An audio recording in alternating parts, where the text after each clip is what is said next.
아침에 인사는 뭐였죠? 해피 이스터, 해피 이스터. 근데 왜 해피 이스터일까요? 그냥 기뻐요. 그냥 기뻐요.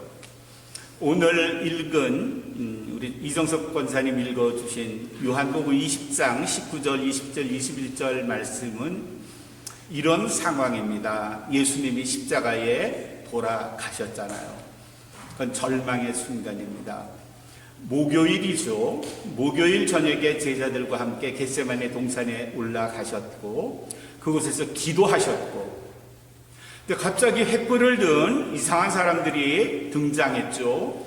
군인들의 그 군화 소리는 낮이고 밤이고 일반인들에게 공포의 대상일 겁니다.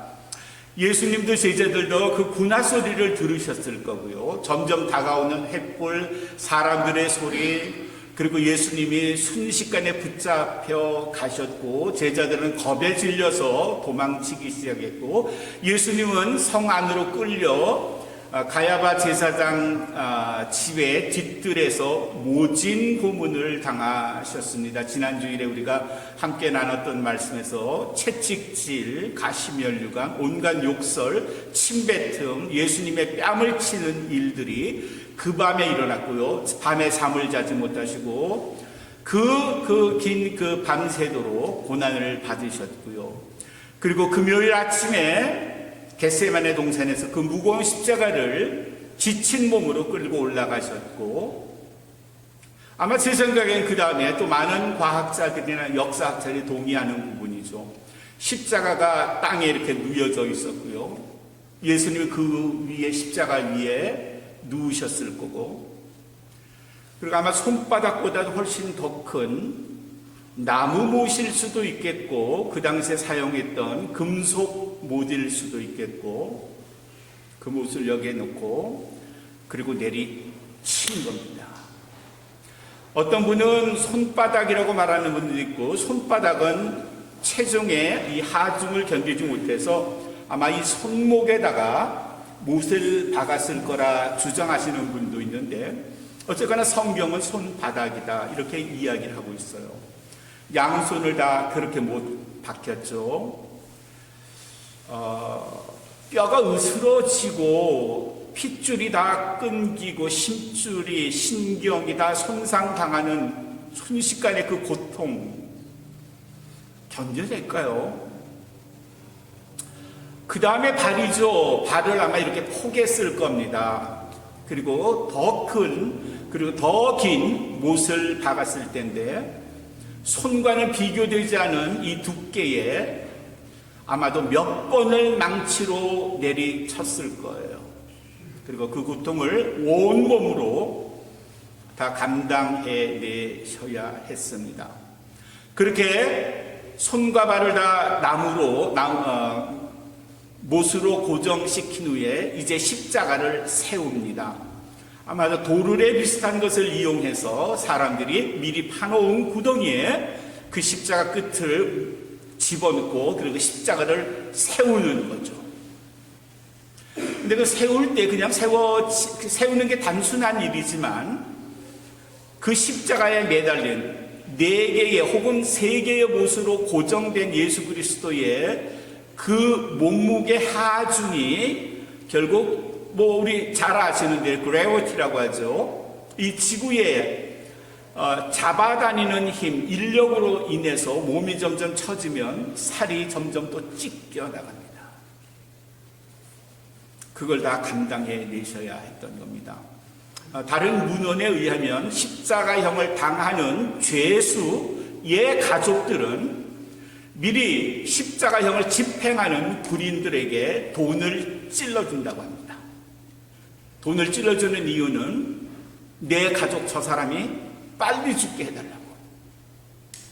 그래서 목이 마를 때 물을 이렇게 지금으로 말하는 스폰지 같은 것에 묻혀서 주는데, 일부러 간수들이 돈을 받고 거기다 독약을 집어넣어서 빨리 죽게 하거나 혹은 창으로 찔러서 피가 많이 나서 죽게 하는 일도 많이 있었다 합니다.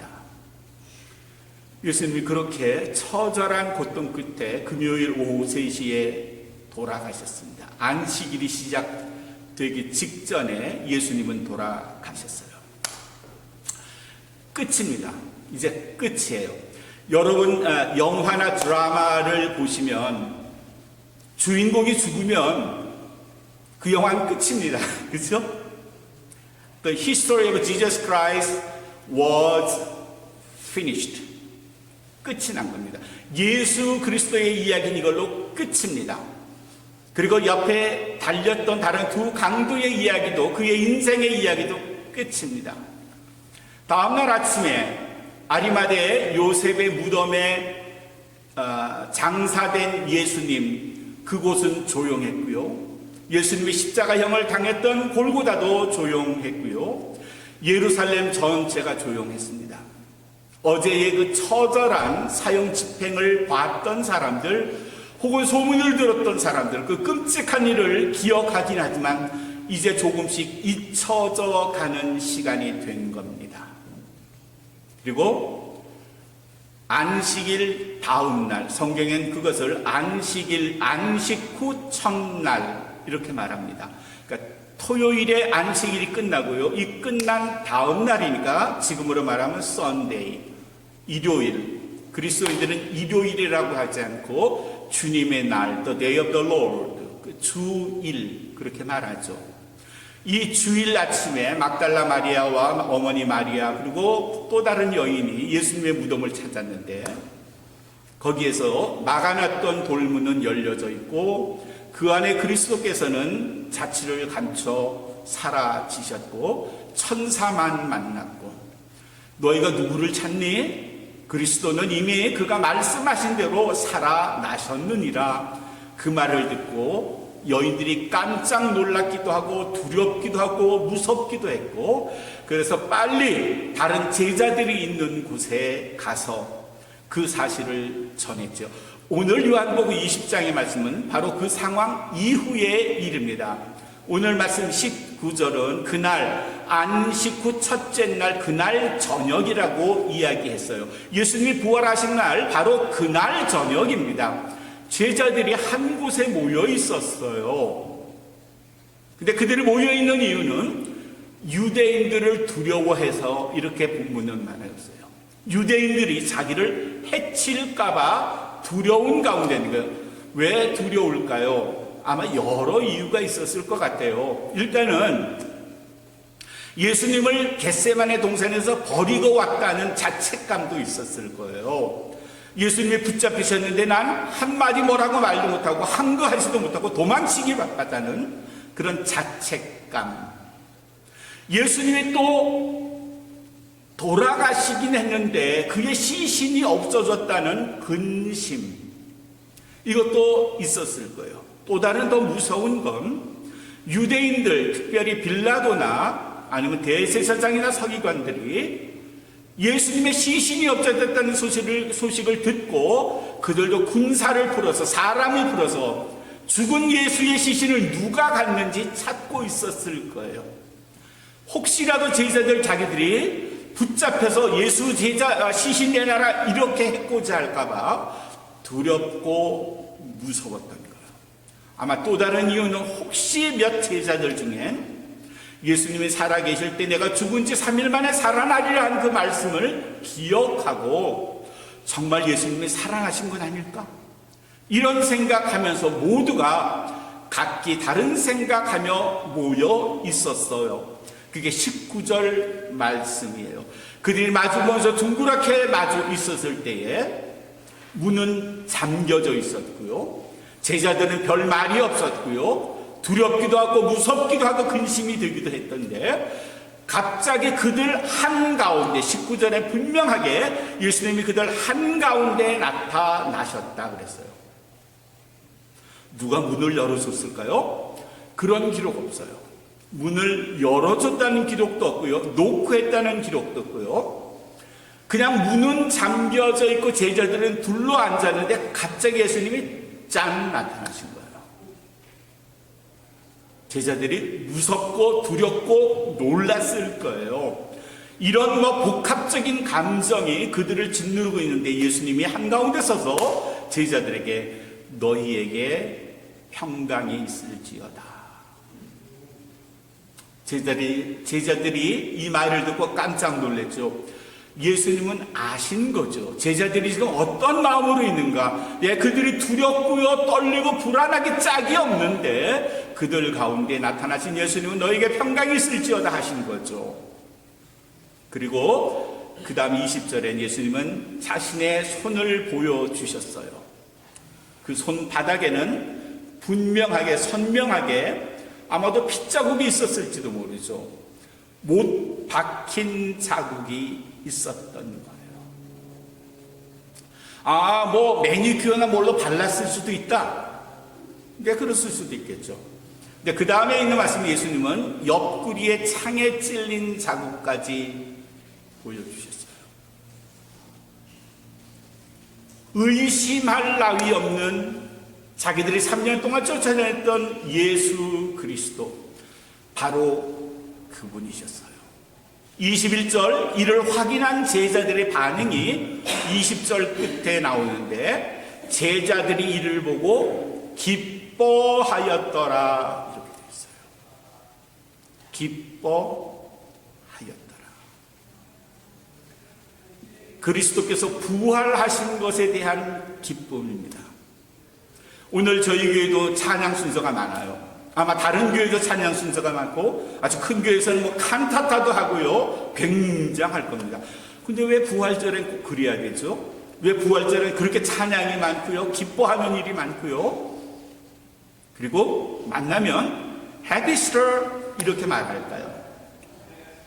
제가 오늘 아침에 핸델의 메자이어 메시아 오라토리오를 거의 다 들었습니다. 특히 순환 부분부터 부활까지를 다 들었어요. 그 핸델의 메시아 중에 가장 유명한 곡이 뭡니까? 핸델의 메시아면 딱 생각나는 합창곡 유명한 거 할렐루야예요. 그렇죠? 할렐루야.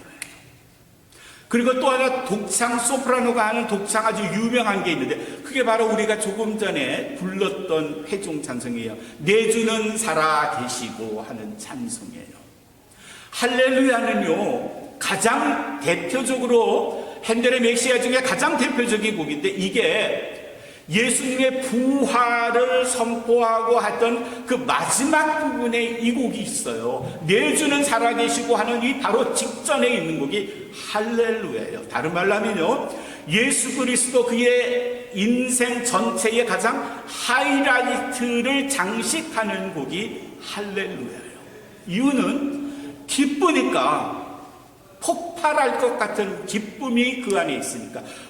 그리스도의 살아나심, 그리스도께서 부활하시는 것, His reason, 그가 일어나셨다 하는 이 한 가지 사실만으로 모두가 기쁘니까 할렐루야예요. 근데 그리스도의 부활이 제게, 여러분에게 왜 기쁨일까요? 그냥 살아나셨으니까? 거기에 아마 한 두 가지 이유쯤 생각할 수 있을 거예요. 첫 번째는요, 그가 우리의 죄 모두를 책임지시고 그 죄를 말살시키신, 구약에서 말한 바로 그분 예수 그리스도시기 때문이죠. 메시아이기 때문이죠.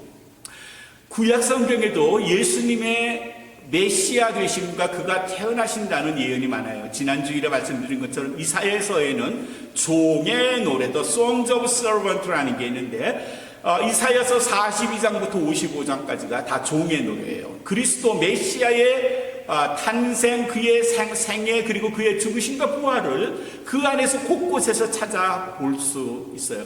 호세아서 6장 2절에도 그리스도께서 부활하신다는 소식이 적혀져 있어요. 뿐만 아니라 예수님은 3년 동안에 계시면서 제자들에게 자신이 고난당하고 죽은 후에 3일 만에 살아나실 것이라는 예언을 3차례 했어요. 이게 복음서마다 기록이 다 되어 있어요. 마태복음에 보시면 마태복음 16장 22절에 첫 번째로 예수님은 제자들에게 내가 끌려가서 모진 고난당하고 죽은 다음에 3일 만에 살아나리라 이렇게 예언하셨어요.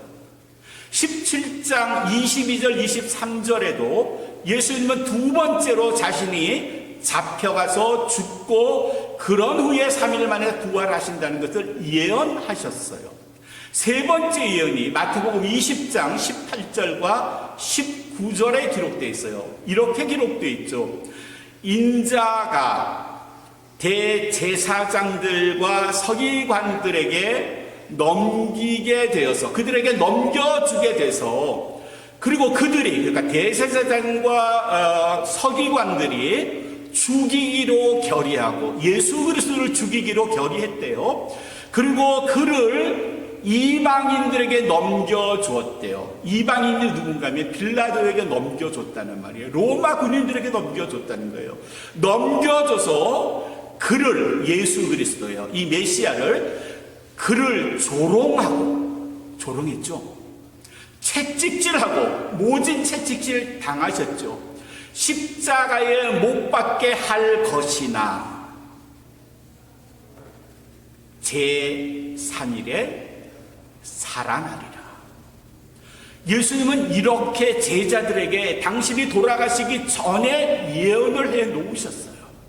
내가 대제사장 서기관들에게 붙들리게 되고 그들에게 팔리게 되고, 그런 다음에 그들은 나를 죽이기로 결정을 할 거야. 그런 다음에 빌라도에게 나를 넘기게 되고 빌라도는 나를 몹시 힘들게 할 거야. 나를 치고 채찍질하고 뭐 이렇게 해서 결국은 나를 십자가에 못 박혀 죽게 만들지만 나는 3일 만에 살아나. 이 예언을 이미 예수님은 하신 거예요. 다른 말로 말하면요, 예수님은 당신이 메시아 되심을 이미 예언을 했고 살아날 것을 예언했는데, 보세요, 살아나셨잖아요. 제자들이 이걸 기뻐한 거예요. 그래서 우리는 해피 이스터 이렇게 말하는 거예요.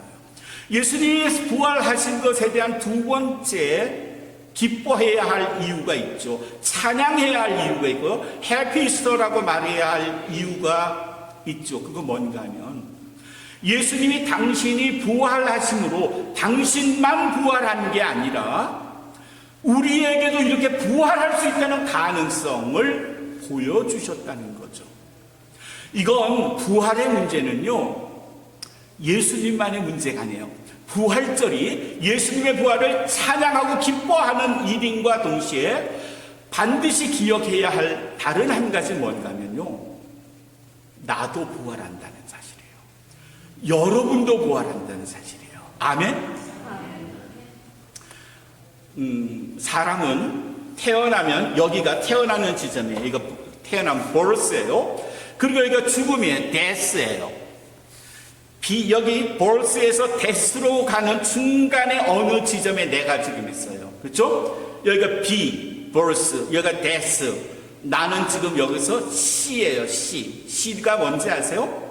C가 선택, choice예요. choice.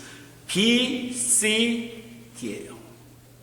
근데 내가 그리스도를 선택하면, 내가 그래서 그리스도인이 되면 인생이 달라져요. 이 전까지의 모든 인생은 B에서 시작해서 C를 거쳐서 D에서 끝났어요. 영화에서 주인공이 끝나면 그 영화는 더 이상 볼 게 없어요. 그런데 예수님은 새로운 걸 보여주셨는데, D가 끝인 줄 알았는데 데스가 끝인 줄 알았는데 데스 다음에 또 다른 게 있다는 걸 우리에게 보여주셨어요. 그리고 말씀하시기를, 우리가 잘 아는 요한복음 11장 25절의 말씀이죠. 나는 부활이요 생명이니 나를 믿는 자는 죽어도 살겠고 살아서 나를 믿는 자는 어떻게 한다? 영원히 죽지 않는다 그랬어요. 이 예수님의 말씀을 들어보면 분명히 인간은 birth에서 태어나고 death에서 죽는데 B하고 D가 끝인데, 예수님을 선택하면 C, 예수님을 선택하면 영원히 죽지 않는데요. D가 끝이 않다는데 D 다음에 E가 있어요. E. A, B, C, D가 끝이 아니라 그 다음에 E가 있어요. E가 뭐죠? Eternal Life예요. 그리스도를 선택하지 않은 사람은 B에서 D로 끝나지만, 그러나 내가 살아있을 때, 선택할 수 있을 때 그리스도를 선택하면 이분은 나를 D가 끝이 아니라 C, D, 이까지 나를 늘려주신대요. 내 인생을 확장시켜 주신대요. 연장시켜 주신대요. 그게 이터널 라이프예요. 부활절의 두 번째 의미는 이거예요. 나는 D가 내 인생, 김종환의 스토리, The Story of 김종환이 D에서 끝나는 줄 알았는데 예수는 아니야 너 끝난 거 아니고 D 다음에 이터널 라이프 E가 있어. E 이렇게 우리에게 알려주신 거예요. 그래서 우리는 I praise the Lord. It's a happy Easter. 이렇게 말하는 거죠. 사도 바울이 고린도에 보낸 편지에 고린도전서 15장에 20절의 말씀에는 그리스도께서 죽은 자 가운데서 살아나사 잠자는 자들의 첫 열매가 되셨다 그랬어요. 잠자는 자들의 첫 열매. 죽은 자 가운데서 살아나서 이제까지 이런 일은 없었어요. 모두가 D가 끝이었어요. 그런데 죽은 자 가운데서 살아나서 잠자는 자들의 첫 열매가 되셨다. 그 15장 22절에는 이렇게 돼 있어요. 아담 안에서 모든 사람이 죽었으나 아담의 죄로 인해서 모든 사람이 죽었다는 말이에요. 그러나 그리스도 안에서 모든 사람이 삶을 얻게 될 것이다 그랬어요. 삶을 얻게 된다. 다른 말로 하면 새 생명을 얻게 된다. 그런 뜻이에요. 이터널 라이프를 갖는다는 거예요. 사랑하는 성도 여러분, 우리는 D가 끝인 줄 알고 사는 사람이었어요.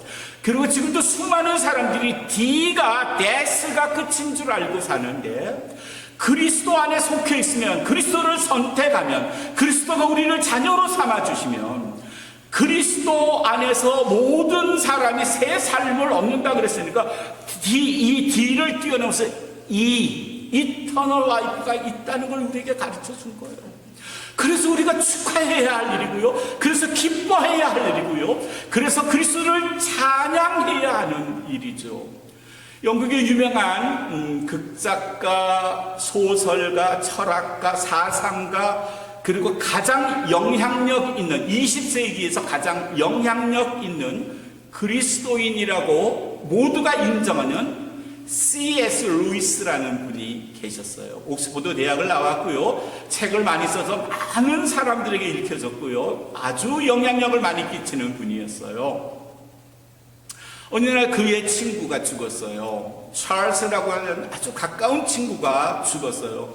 장례식장에서 조문을 읽으면서 그는 이렇게 말했어요. 찰스가 하늘나라 가니까 이제 하늘나라가 마치 내 이웃같이 느껴집니다. 아주 가깝게 느껴집니다. 1년 뒤에 그의 아내 조이가 죽었어요. 얼마나 슬펐겠어요? 그는 아내의 장례식장에서 이렇게 말했어요. 1년 전에 내 친구 찰스가 죽고 이제 내 아내 조이스가 하나님 품에 가서 이제는 천국이 마치 나의 집처럼 느껴집니다. 이게 별로 말이 아닌 것 같지만요. C.S. 루이스 안에는 나는 죽으면 하나님 나라에 가서 데스가 끝이 아닌 이터널 라이프를 살 겁니다. 라고 지금 사람들에게 말하는 겁니다. 그 믿음 가지고 평생을 살았고 그가 참 공교롭게도 존 F 케네디 대통령이 저격당하던 바로 그날 C.S. 루이스도 하나님 곁에 갔습니다. 이런 믿음은 부활이 가능했기 때문에 가질 수 있는 믿음입니다. 그리스도가 부활하신 건 그가 우리의 메시아로서 구세주로서 부활하신 거니까 당연히 기뻐해야 하겠지만 동시에 Don't forget that. 절대 잊어버리지 마세요. 동시에 우리도 구원받을 것이라는, 우리도 부활할 것이라는 분명한 메시지를 그리스도께서 오늘 이 부활절에 우리에게 주고 계시다는 사실을 잊어버리지 마시고요. 그 이유 때문에, 그 두 가지 이유 때문에 이날 기뻐해야 되는 겁니다. 다 같이 Happy Easter!